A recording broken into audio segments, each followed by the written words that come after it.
दोस्तों, ये बात तब की है जब एक बार मेरे अंकल मुझे एक होटल में ले गए। अंकल ने 1 घंटे के लिए होटल का रूम बुक किया और वे 1 घंटे में से 2 मिनट भी नहीं रुके। उन्होंने लगातार 4-5 बार मेरी हेलो दोस्तों, मेरा नाम निकिता है और मैं नोएडा की रहने वाली हूँ। मेरे घर में मेरे माँ बाप और एक बड़ा भाई है। मेरा भाई लंदन में मेरे अंकल के पास रहता है और वहीं नौकरी करता है। अंकल मेरे पापा के कॉलेज से ही बहुत अच्छे दोस्त थे और वह कई बार इंडिया भी आते जाते रहते थे। मेरी माँ हाउसवाइफ है और सरकारी नौकरी भी करती है। मैं अभी 19 साल की हूँ और अभी मैं बीएससी फर्स्ट ईयर की पढ़ाई कर रही हूँ। मेरी हाइट 5 फुट 3 इंच है और दिखने में बहुत ही सुंदर हूँ। कुल मिलाकर मैं सर से पांव तक एकदम गोरी चिटी हूँ। कोई भी लड़का मुझे एक बार ना देखे, ऐसा आज तक नहीं हुआ। जब मैं जीन्स और शर्ट पहनती हूँ तो मैं बहुत ही कमाल की लगती हूँ।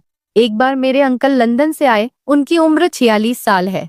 वह मेरे साथ काफी हद तक घुल मिल गए थे। एक दिन अंकल ने मुझे मूवी दिखाने के बहाने ले गई। मूवी देखने के बाद उन्होंने एक होटल में कमरा बुक किया और मुझे लेकर गए। उसके बाद अंकल ने मेरे साथ कुछ अजीब नजरों से देखना शुरू कर दिया। फिर उन्होंने 3 घंटे तक मेरी अब क्या बताऊं, शर्म आ रही है मुझे तो बताने में। चलो कोई ना, आगे बताती हूँ। मैं शुरू से ही पढ़ाई में ठीक थी और सबसे आगे रहती थी। कभी भी मेरा किसी लड़के के साथ कोई चक्कर नहीं चलता था। लेकिन हाँ, लड़के मेरे पर जरूर कोशिश करते थे। मेरे आगे पीछे बहुत घूमते फिरते रहते थे, लेकिन मैं उन्हें इग्नोर ही करती थी। ये कहानी असल में तब शुरू होती है जब मेरे लंदन वाले अंकल इंडिया वापस आते हैं। उस समय गर्मियों की छुट्टियां चल रही थी। अंकल 7 साल बाद इंडिया वापस आ रहे थे। मैं उनके आने की खबर सुनकर बहुत ही खुश हुई, क्योंकि अंकल मेरे लिए बहुत सारे गिफ्ट लेकर आते थे। रविवार को अंकल जब घर आए तो उन्होंने देखकर मैं बहुत ही खुश हो गई। मेरे मन में पता नहीं, उन्हें देखकर एक अजीब सी फीलिंग आ गई। उन्हें देखकर मेरा मन उनके प्रति देखने का नजरिया एकदम से बदल गया। वह मुझे बहुत ही जवान और हैंडसम लगने लगे। पहली नजर में ही मैं उनके प्रति बहुत ज्यादा आकर्षित हो गई। उनके पास बहुत सारा सामान था। मम्मी पापा और मैंने अंकल का बहुत बढ़िया स्वागत किया। मम्मी ने अंकल के लिए कई सारे खाने की चीजें भी बनाई। सभी सोफे पर बैठकर बातें करने लगे। काफी देर बातें करने के बाद पापा बोले, यार तुम थोड़ा आराम करो, तुम थक गए होगे। तब अंकल बोले, हाँ थक तो मैं गया हूँ। फिर पापा ने मुझसे कहा कि अंकल को कमरा दिखा दो। हमने अंकल के लिए गेस्ट रूम बहुत अच्छे तरीके से सजाया था। हमारा गेस्ट रूम ऊपर वाले मंजिल पर था और मैं अंकल को गेस्ट रूम की तरफ ले गई। मम्मी टेबल पर खाने का सामान उठाने लगी और पापा अपने कमरे में चले गए। ऊपर जाते समय अंकल ने मुझसे कहा, निकिता तुम तो बड़ी हो गई हो और बहुत सुंदर लग रही हो। मैं अंकल की बात सुनकर खुश होकर मुस्कुराते हुए कहा, अंकल जी यह तो बात आप सही कह रहे हो। मैं अब बड़ी हो गई हूँ और आप भी कोई कम नहीं लग रहे। किसी से भी आपकी बॉडी शोड़ी को देखो, इस उम्र में भी जवान लग रहे हो। अंकल ने मेरे कंधे पर हाथ मारकर हंसते हुए कहा, मैं जवान हूँ, तुम परख के देख लो। मैंने कहा, कोई बात नहीं अंकल जी, किसी अच्छे मौके पर मैं आपको भी परख के देख लूंगी। अंकल बोले, मैं तो हमेशा तैयार हूँ, तुम बस बताओ। मैंने कहा, अंकल जी चलो छोड़ो ये सब बातें, आप ही बताओ मेरे लिए क्या गिफ्ट लेकर आए हो।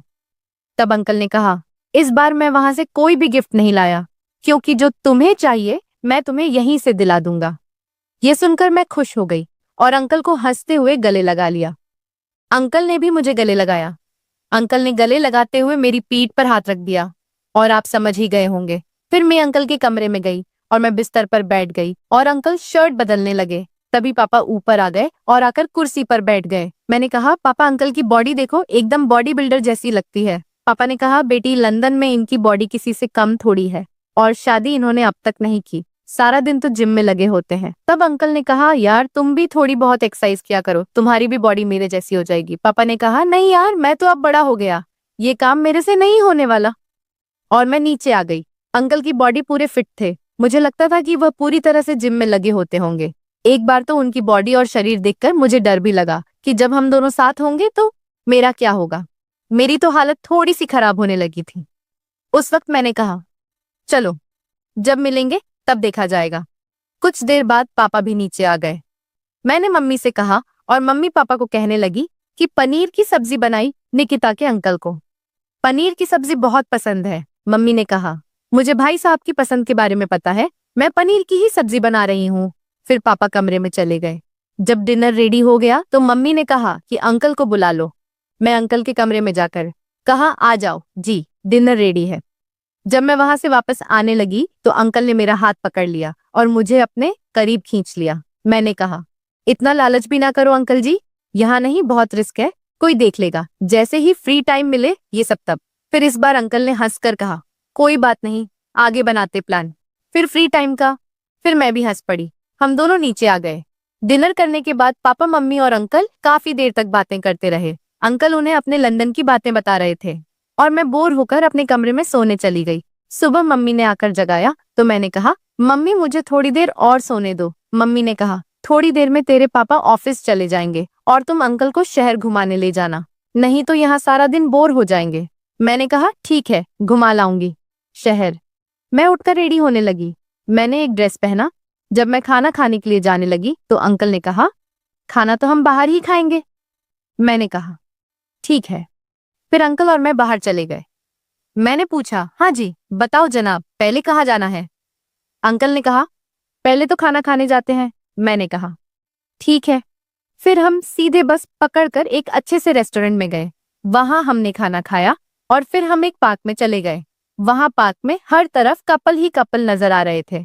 फिर अंकल बोले, क्या सोच रही हो? मैंने कहा, कुछ नहीं अंकल जी। तो अंकल बोले, कोई बात नहीं, हम भी एक कपल ही हैं।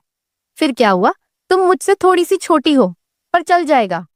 मैंने हंसकर कहा, हाँ यह तो है। इसके बाद अंकल बोले, आज मैं तुम्हें शॉपिंग करवा कर लाऊंगा, बढ़िया बढ़िया शर्ट और जीन्स दला कर लाऊंगा। फिर हम एक बड़े से मॉल में चले गए। वहां अंकल ने मुझसे कहा, जो तुम्हें बढ़िया लगता है वह खरीद लो। मैंने टी शर्ट और जीन्स सिलेक्ट की और चेंज करके भी देखा।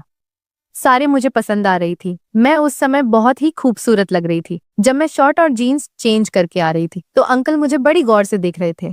पाँव से लेकर ऊपर तक मुझे समझ आ गया था कि उनकी नजर कहाँ जा रही है। मैं भी उन्हें देखकर बार बार हंस रही थी। इसके बाद अंकल को पापा का फोन आया। वह हमें घर आने के लिए कह रहे थे। मैं अंकल से नाराज होकर बोली, अंकल अब तो मजा आने लगा था और अब हमें घर जाना पड़ेगा। अंकल कहने लगे, गुस्सा क्यों कर रही हो, मैं अभी 20 दिन यहीं हूँ, तुम्हें पूरे नजारे दूंगा, टेंशन मत लो, कल फिर आ जाएंगे। मैं खुश हो गई और अंकल के साथ घर चली गई। घर जाकर मैंने मम्मी को सारे कपड़े दिखाए तो मम्मी कहने लगी, कपड़ों पर इतना खर्चा करने की क्या जरूरत थी? अंकल ने कहा, क्या हुआ, इस बार मैं लंदन से कुछ नहीं लाया निकिता के लिए, तो मैंने यहीं शॉपिंग करा दी। इसके बाद पापा और अंकल अपनी महफिल सजाने के लिए छत पर चले गए।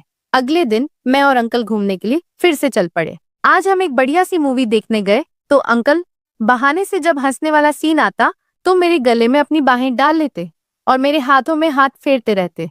मुझे अंकल का ऐसा करना बहुत अच्छा लग रहा था। मुझे अंकल के साथ बहुत अच्छा फील हो रहा था। ऐसा लग रहा था कि जैसे अपना अपना जुड़ाव हो रहा हो। इसके बाद अंकल मुझे होटल में लेकर गए। मैंने पूछा, होटल में क्यों जा रहे हो? तो बोले, तुम ही तो कह रही थी कि खुला जैसा टाइम मिलना चाहिए। फिर खुला समय तो होटल में ही मिलेगा और हमें थोड़ा सा टाइम भी मिलेगा।